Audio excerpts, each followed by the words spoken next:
Hello everyone, एक बार फिर स्वागत है आप सभी का अपने यूट्यूब चैनल पर। तो फ्रेंड्स, जैसा कि आप थंबनेल पे देख ही चुके हो, आज हम डिस्कस करेंगे मैथमेटिक्स के कुछ इंपॉर्टेंट टॉपिक्स, कुछ इंपॉर्टेंट क्वेश्चंस जो मेनली आपको आगामी एचपीयू बीएड एंट्रांस 2023 के एग्ज़ाम में ये क्वेश्चंस आपको काफ़ी हेल्पफुल साबित होंगे। तो फ्रेंड्स, वीडियो को शुरू करने से पहले अगर आप चैनल पे पहली बार विजिट कर रहे हो तो चैनल को सब्सक्राइब भी जरूर कर दें। अगर आप एचपीयू बीएड एंट्रांस 2023 की तैयारी कर रहे हो तो इसके लिए मैंने एक अलग से प्लेलिस्ट बनाई है, जिसका जो लिंक है मैंने डिस्क्रिप्शन बॉक्स में दे दिया है। आप वहां पर जाकर वीडियोस देख सकते हो। वहां पर आपको H P U B Ed entrance के रिलेटेड 60+ वीडियोस आपको देखने को मिलेंगी। तो फ्रेंड्स, आज हम मैथ्स के कुछ इंपॉर्टेंट क्वेश्चन डिस्कस करेंगे, इंपॉर्टेंट टॉपिक डिस्कस करेंगे बी एड एंट्रांस के पॉइंट ऑफ व्यू से। ये आपको काफ़ी हेल्पफुल साबित होंगे। तो फ्रेंड्स, सबसे पहले बात करते हैं। फर्स्ट क्वेश्चन में बोला गया है, ये बी बोर्ड मास का क्वेश्चन है। इसको हमने पहले भी प्रीवियस वीडियोस में भी डिस्कस किया है। यहाँ पे आपको पता होगा बी बोर्ड मास जो होता है, बी बोर्ड मास ये आपने याद रखना है। ये लेफ़्ट टू राइट आपने फॉलो करना है, left to right, left to right. अब इसको एक बार फिर डिटेल में डिस्कस कर लेते हैं। बी बोर्ड मास का मतलब वी से जो विनकुलम यानी कि बार जो होता है, वी से ब्रैकेट्स, ऑफ ओ से ऑफ, ऑफ का मतलब मल्टीप्लाई, डी से डिवीज़न, एम से मल्टीप्लिकेशन, ए से एडिशन और एस से सब्ट्रैक्शन। यानी कि आपने ये पैटर्न फॉलो करना है जैसे इस क्वेश्चन में दिया है। जैसे इसमें तो इस क्वेश्चन को कैसे सॉल्व करेंगे, देखो इस क्वेश्चन में दिया है। जैसे बार जो है, सबसे पहले हमने बार को सॉल्व करना है। 625 माइनस 425 इसके ऊपर बार लगा है। इसके बाद हमने सबसे पहले इसको बार को सॉल्व करना है। बार को जब सॉल्व किया हमने 625 माइनस 425 तो हमारे पास कितना बचा। उसके बाद हमारे पास 200 बचा, प्लस 25 है और ब्रैकेट में है, ये ब्रैकेट क्लोज होगी। उसके बाद प्लस 50 डिवाइडेड बाई 10 मल्टीप्लाई 3। अब हमने सबसे पहले वी को सॉल्व कर लिया, बार को सॉल्व कर लिया। अब उसके बाद हम सॉल्व करते हैं ब्रैकेट को। ब्रैकेट को हमने सॉल्व करना है। 200 प्लस 25 को सॉल्व करके हमारे पास कितना आ गया, 225 आ गया। अब हमने ब्रैकेट को भी सॉल्व कर लिया। उसके बाद हमारे पास कौन कौन से हैं, एडिशन है, डिवीज़न है और मल्टीप्लिकेशन है। तीन साइन है। तो सबसे पहले आपको पता होगा सबसे पहले क्या आता है इन तीनों में। सबसे पहले हमारे पास डिवीज़न आता है। तो हम सबसे पहले क्या करेंगे, 225 प्लस 50 और उसके बाद हम इसे डिवाइडेड बाई 10 मल्टीप्लाई 3। अब हमने क्या करना है, 225 50 को हमने डिवाइड करना है किससे, 10 से, क्योंकि पहले बोर्ड मास में क्या आता है, डिवीज़न आती है। तो 10 5 सा हमारे पास आ गया, 50 आ गया और मल्टीप्लाई 3। अब हमारे पास क्या, सिर्फ दो ही साइन बचे हैं, एक बचा है एडिशन का और एक बचा है मल्टीप्लिकेशन का। अब आपको पता होगा बी बोर्ड मास में, बी बोर्ड मास में सबसे पहले क्या आता है, एडिशन आती है कि मल्टीप्लिकेशन आती है। तो आपको पता होगा पहले मल्टीप्लिकेशन आती है। तो 5 को हम 3 से मल्टीप्लाई कर देंगे तो 225 प्लस 15, 5 3 सा 15 और लास्ट में जाकर हम एडिशन कर देंगे तो 240 जो होगा आपका आंसर होगा। तो ये आपने याद रखना है। बोर्ड मास से क्वेश्चन कई बार एग्जाम में पूछा गया है, तो आपने बस यही याद रखना है। ये लेफ़्ट टू राइट यानी कि जो चीज़ पहले आएगी उसको हमने पहले सॉल्व करना होता है। बी बोर्ड मास में वी से विनकुलम यानी कि बार जो लगा होता है, बार जो लगा होता है, बी से ब्रैकेट्स, ओ से ऑफ, ऑफ का मतलब मल्टीप्लाई, डी से डिवीज़न, एम से मल्टीप्लिकेशन, ए से एडिशन और एस से सब्ट्रैक्शन। तो ये चीज़ आपने याद रखनी है। उसके बाद हम बात करते हैं एवरेज के बारे में। एवरेज से भी क्वेश्चन पूछा जाता है। जैसे बोला गया कि निम्नलिखित अंकों के सेटों का औसत ज्ञात कीजिए। तो आपको पता होगा जैसे ये हमारे पास अंक दिए हैं, इनका हमने एवरेज निकालना है, औसत निकालना है। तो क्या करते हैं, इसका जो एवरेज निकलता है वो जितने भी हमारे पास डाटा दिया होगा सभी राशियों का, इन इन सभी अंकों का हम योग करेंगे और इसे डिवाइड करेंगे राशियों की जो कुल संख्या होगी, इन सभी को प्लस कर देंगे। कितनी, 1 2 3 4 5 6 है। राशियों की कुल संख्या कितनी है, 6 है। और ऊपर सभी को क्या कर देंगे, हम ऐड कर देंगे। ऐड जब हम करेंगे तो इसकी एवरेज कितनी आएगी, 1704 डिवाइडेड बाई 1704 डिवाइडेड बाई 6। 6 से डिवाइड करने पर जो हमारे पास एवरेज आएगी इन अंकों की, वो आपकी 284 होगी। 284 जो होगा वो आपका आंसर होगा। यानी कि किसी भी डाटा का आपने एवरेज निकालनी है तो आपने क्या करना है, टोटल कर देना है उस डाटा का। ऊपर जो ऑब्जर्वेशन होगी डिवाइड करेंगे नंबर ऑफ ऑब्जर्वेशन। यानी कि मान लो 10 बच्चों के आपके पास मान लो मैथ के टेस्ट में 10 बच्चों के मार्क्स दिए हैं आपको, और 10 बच्चों के मार्क्स दिए हैं, जैसे मान लो 25 28 50 में से इतने। तो आपको बोलते हैं कि आपने एवरेज निकालनी है कि एवरेज इन मार्क्स की एवरेज कितनी होगी। तो आपने क्या करना है, वो 25 बच्चों के 25 बच्चों के सभी के मार्क्स का टोटल करना है और डिवाइड करना है टोटल नंबर ऑफ स्टूडेंट्स। यानी कि टोटल नंबर ऑफ ऑब्जर्वेशन कितनी है, 25 है। तो 25 से हम डिवाइड कर देंगे और जो आंसर होगा वो आपका एवरेज होगा। ये आपने याद रखना है। अगले प्रश्न में चलते हैं। इसमें बोला गया है कि 7, 11, 15, एक्स 14, 21, 25 का औसत 15 है, तो एक्स का मान कितना होगा। तो फ्रेंड्स ये जो क्वेश्चन है काफ़ी इंपॉर्टेंट है। अब इसमें इस क्वेश्चन में एवरेज के क्वेश्चन में हमारे पास गिवन क्या है, हमारे पास गिवन एवरेज है। यहाँ पे एवरेज दी है और जो राशियाँ दी है हमारे पास वो दी हैं 7, 11, 15, एक्स 14, 21, 25। इन सभी का एवरेज जो है वो 15 है, लेकिन हमने वैल्यू किसकी निकालनी है, हमने वैल्यू निकालनी है एक्स की वैल्यू हमने फाइंड आउट करनी है। तो अब आपने ध्यान देना है निकालते कैसे हैं। तो आपको पता है एवरेज का जो फॉर्मूला होता है वो आपका सभी राशियों का योग इक्वल टू होता है राशियों की कुल संख्या। तो एवरेज तो हमारे पास 15 दी है, कितनी दी है 15 दी है, और राशियाँ कौन कौन सी हैं इन सभी का ऐड कर देंगे 11 plus 15 plus x plus 14 plus 25 plus 21 plus 25 और डिवाइड करेंगे कितनी, ये ऑब्जर्वेशंस हैं तो 7 है, ये 7 है। अब क्या करेंगे हम सब इन सभी को ऐड कर देंगे। 15 तो इस तरफ है, 7 को ऐड कर दिया, 11 15 प्लस 14 21 25, इन सभी को ऐड करने पर हमारे पास कितना आ गया, मेरे पास आ गया, ये आ जाएगा 15 is equal to 93 plus x upon 7। अब हमने वैल्यू किसकी निकालनी है, हमने वैल्यू यहाँ से एक्स की निकालनी है। अब आपने एक चीज़ और ध्यान देनी है, ये 7 ये लेफ्ट हैंड साइड है, ये राइट हैंड साइड है। 7 जो है इस तरफ क्या कर रहा है, 7 इस तरफ डिवाइड कर रहा है। अगर मैं इसको दूसरी तरफ ले जाऊँ तो क्या करेगा, ये 7 इस तरफ डिवाइड कर रहा है तो दूसरी तरफ जाके क्या कर देगा, ये दूसरी तरफ जाके ये मल्टीप्लाई कर देगा। तो 15 को 7 से मल्टीप्लाई किया तो कितना आ जाएगा, 105 आ जाएगा, is equal to 93 plus x मेरे पास बच गया। अब आपने ध्यान देना, हमने वैल्यू किसकी निकालनी है, वैल्यू हमने एक्स की निकालनी है। तो 93 प्लस एक्स है, 93 इस तरफ जो है वो प्लस का है। अगर मैं इसको दूसरी जो चीज़ हमने फाइंड आउट करनी है उसको हमने अकेला छोड़ना है, एक्स को हमने एक तरफ ही छोड़ना है। 93 यहाँ पे प्लस का है, इस तरफ ले जाऊँगा तो इस तरफ ये किसका हो जाएगा, इस तरफ ये माइनस का हो जाएगा। 105 minus 93 is equal to x. तो इससे माइनस करने पर मेरे पास एक्स की वैल्यू कितनी आ गई, एक्स की वैल्यू 12 आ गई। तो ये मैं बस यही चीज़ मैंने फाइंड आउट करनी थी। आपने याद रखना है कोई भी किसी भी क्वेश्चन में जब लेफ्ट हैंड साइड और राइट हैंड साइड होगी, तो अगर आपने जैसे ये हमने 93 को इस तरफ ले गए तो इस तरफ ये माइनस का हो गया। अगर ये यहाँ पे माइनस का होता तो उस तरफ जाके प्लस का हो जाता, ये आपने याद रखना है। मल्टीप्लाई का होता तो दूसरी तरफ जाके डिवाइड हो जाता, डिवाइड का होता तो मल्टीप्लाई होता, माइनस का होता तो प्लस हो जाता, और प्लस का होता तो माइनस का होता। तो इस क्वेश्चन का जो राइट आंसर होगा वो आपका 12 होगा। एक्स की वैल्यू कितनी आ गई, 12 आ गई। अब कुछ इंपॉर्टेंट टर्म्स है, जैसे टाइम स्पीड डिस्टेंस से फॉर्मूला आता है, तो आपको पता होगा 3 फार्मूले आपने याद रखने हैं। स्पीड का जो फॉर्मूला होता है वो अपने याद रखना है, speed is equal to distance upon time. कितना होता है, स्पीड इज इक्वल टू होती है डिस्टेंस अपॉन टाइम, ये आपका स्पीड का फॉर्मूला होता है, speed is equal to distance upon time. और डिस्टेंस का क्या होता है, डिस्टेंस का होता है आपका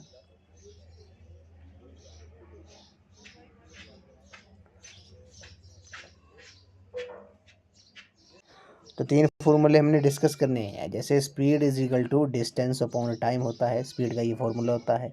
उसी तरह डिस्टेंस निकालना है तो वो आपका होगा स्पीड इनटू टाइम होगा। अगर टाइम निकालना है तो टाइम होगा आपका डिस्टेंस अपॉन स्पीड। तो ये आपने 3 फॉर्मूले याद रखने हैं। यहाँ से क्वेश्चन कई बार एग्जाम में पूछा गया है, आपके पास स्पीड दी होगी और टाइम दिया होगा, आपने डिस्टेंस निकालना है, या फिर आपके पास टाइम दिया होगा, आपने क्या निकालना है, डिस्टेंस या स्पीड निकालनी है। 2 चीज़ें दी होंगी तो आप तीसरी चीज़ आराम से फाइंड आउट कर सकते हो। जब आपने ये 3 फॉर्मूले याद रखने हैं, speed is equal to distance upon time, distance is equal to speed upon time, speed into time, और time is equal to distance upon speed.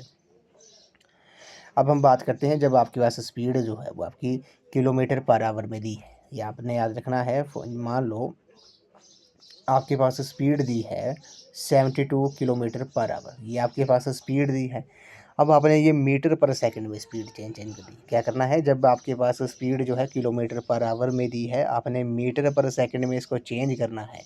तो आपने क्या करना है, इसका जो फॉर्मूला होता है वो एक्स इंटू 5/18 से 5/18 से इसको आपने मल्टीप्लाई करना है। एक्स जो है वो आपकी स्पीड होगी, जैसे 72 इंटू 5/18।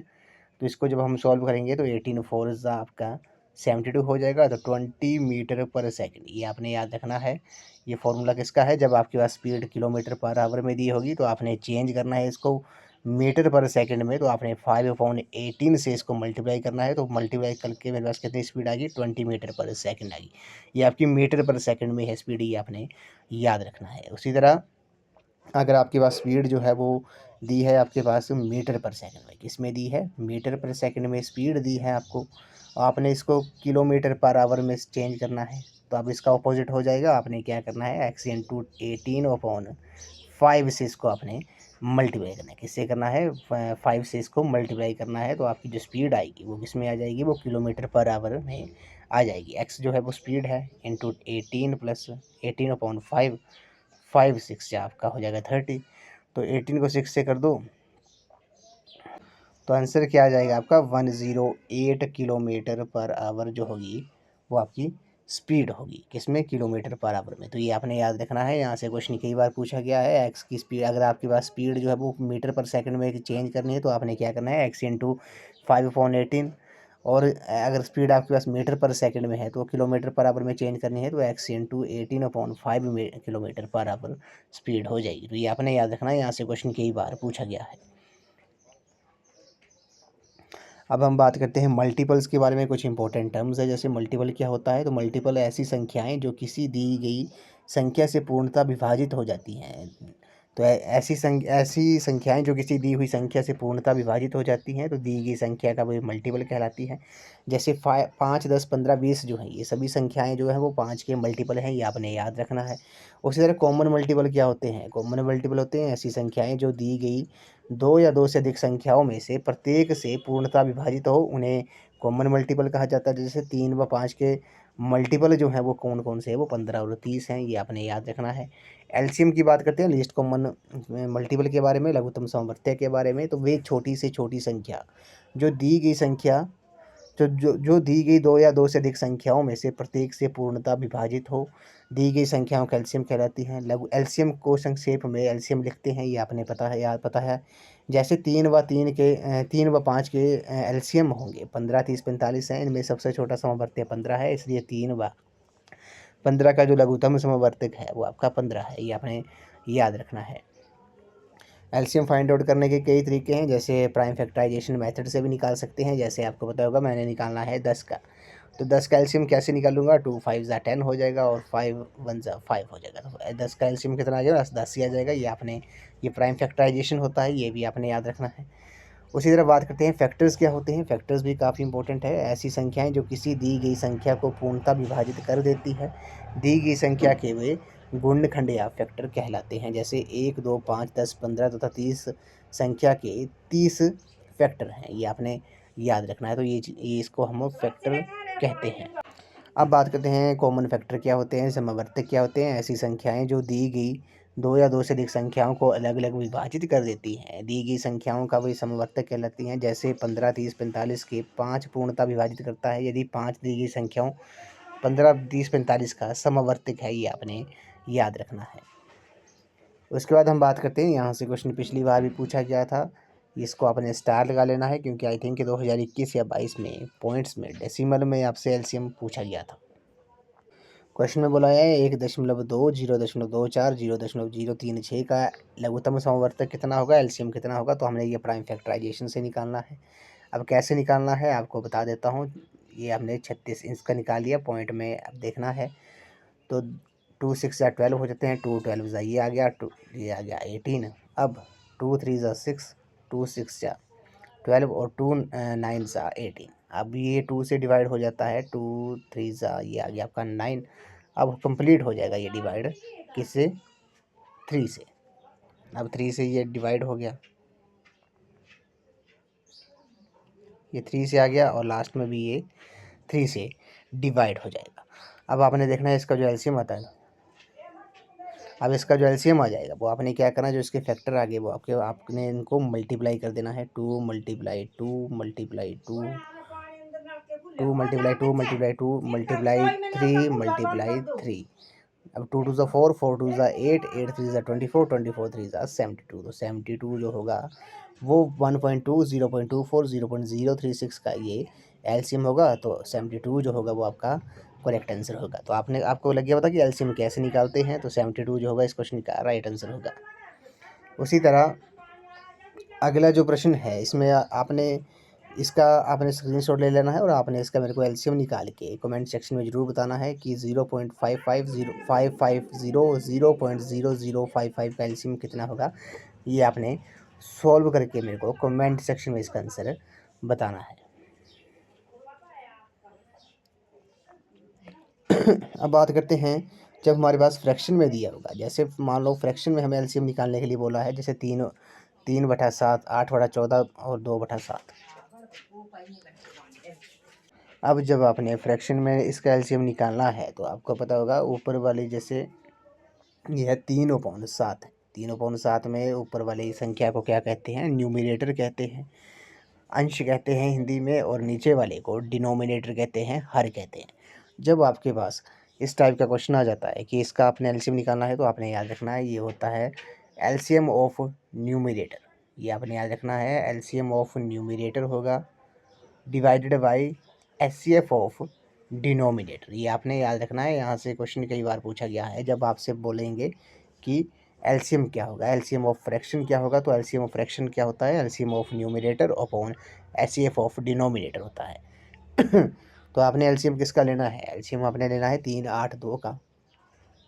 3/8/2 का आपने एलसीएम कितना आ गया? ये आपका आ गया 3, 2 2 1, 2 आ गया, और 3 से 3, 2 2 4, 4 2 8, 8 3 24, 24 जो आ गया वो आपका एलसीएम आ गया। अब एचसीएफ किसका लेना है? 7, 14 और 7 का आपने एचसीएफ लेना है। अब एचसीएफ निकालने के भी दो तरीके होते हैं। अब आपने एचसीएफ निकालना है डिनोमिनेटर का, हरों का, 7 14 7 का आपने एचसीएफ निकालना है। अब एचसीएफ जो है एक डिवीजन मेथड से निकलता है, एक प्राइम फैक्टराइजेशन मेथड से निकलता है। तो अब हम बात करते हैं division method, sorry prime factorisation method से। तो सबसे पहले आपने 7 के फैक्टर ले लेने हैं, ये आ गया आपके। उसके बाद आपने लेने हैं 14 के, तो ये आ जाएगा आपका 2 7 ये आ गया। उसके बाद लेने हैं 7 का ही लेना है, 7 एकम 7। अब आपने देखना है जैसे 7 के जो फैक्टर आ गए वो 7 × 1 आ गए, 14 के आ गया आपके 2 × 7 आ गया, और 7 के आपके 7 × 1 आ गया। अब आपने देखना है कि तीनों में कौन सा नंबर जो है वो कॉमन आ रहा है। तो आपको पता है 7 जो है वो तीनों में कॉमन आ रहा है। तो इन तीनों का जो एचसीएफ होगा, एचसीएफ कितना होगा? एचसीएफ आपका 7 होगा। तो ये आपने याद रखना है। तो मैंने बता दिया था कि एलसीएम ऑफ फ्रैक्शन का फॉर्मूला क्या होता है? LCM of numerator upon HCF of denominator. तो 24 आपका एलसीएम आ गया था, और 7 जो आया वो आपका एचसीएफ आ गया। अब इसको जब मिक्स्ड फ्रैक्शन में कन्वर्ट करेंगे, मिक्स्ड फ्रैक्शन में कैसे कन्वर्ट करेंगे? 7 3 21, ये आ गया आपका -3, रिमाइंडर बचा, सॉरी ये 3 जो है वो आपका रिमाइंडर बच गया। इसको लिखते कैसे हैं? जैसे लिखेंगे इसको 3/3/7 जो होगा वो आपका इस क्वेश्चन का आंसर होगा। तो आपने याद रखना है जब एलसीएम ऑफ फ्रैक्शन बोलेंगे, एलसीएम ऑफ फ्रैक्शन में आपका क्वेश्चन होगा, तो LCM of fraction is equal to होता है आपका एलसीएम ऑफ न्यूमरेटर और एचसीएफ ऑफ डिनोमिनेटर। जब बोलेंगे कि एचसीएफ ऑफ फ्रैक्शन, जब क्वेश्चन में बोला होगा यहाँ पे, मान लो यहाँ पे एचसीएफ होता तो आपने क्या करना था? तो न्यूमरेटर का आपने एचसीएफ निकालना था, एचसीएफ ऑफ न्यूमरेटर, और divided by LCM of denominator. बस सेम ही चीज़ है, जो चीज़ पूछी होगी वो ऊपर आएगी। जैसे एलसीएम पूछा है तो एलसीएम ऊपर आएगा, एलसीएम ऑफ न्यूमरेटर। अगर एचसीएफ पूछा होगा तो एचसीएफ ऑफ न्यूमरेटर होगा divided by LCM of denominator होगा। तो फ्रेंड्स आज की इस वीडियो में बस इतना ही। आई होप आपको वीडियो पसंद आई होगी। तो वीडियो को लाइक शेयर एंड कमेंट जरूर कर दें। आज की इस वीडियो में हमने मैथ के कुछ इंपॉर्टेंट टॉपिक डिस्कस किए, कुछ इंपॉर्टेंट डेफिनेशंस के बारे में हमने बात की, जो आपको HPB एंट्रेंस में एक एग्ज़ाम में ये क्वेश्चंस आपको काफ़ी हेल्पफुल साबित होंगे। तो फ्रेंड्स अगर आपको वीडियो अच्छी लगी है तो वीडियो को लाइक शेयर एंड कमेंट जरूर कर दें। कमेंट सेक्शन में आप जरूर बताएं कि आपको मेरा मैथ का ये कंटेंट कैसा लगा है, आपने कमेंट सेक्शन में ज़रूर बताना है। अगर आप HPB एंट्रेंस 2023 की तैयारी कर रहे हो तो इसके लिए मैंने एक अलग से प्लेलिस्ट बनाई है, जिसका जो लिंक है मैंने डिस्क्रिप्शन बॉक्स में दे दिया है। आप वहाँ पर जाकर वीडियोस देख सकते हो। वहाँ पर आपको HPB एंट्रेंस के रिलेटेड 60+ वीडियोस आपको देखने को मिलेंगी। आप मुझे इंस्टाग्राम पर भी फॉलो कर सकते हो। इंस्टाग्राम आईडी का जो लिंक है वो मैंने डिस्क्रिप्शन बॉक्स में दे दिया है, आप वहाँ पर जाकर मुझे फॉलो कर सकते हो। तो फ्रेंड्स आज की इस वीडियो में बस इतना ही। आई होप आपको ये वीडियो पसंद आई होगी। तो वीडियो को लाइक शेयर एंड कमेंट जरूर कर दें। तो थैंक यू फ्रेंड्स।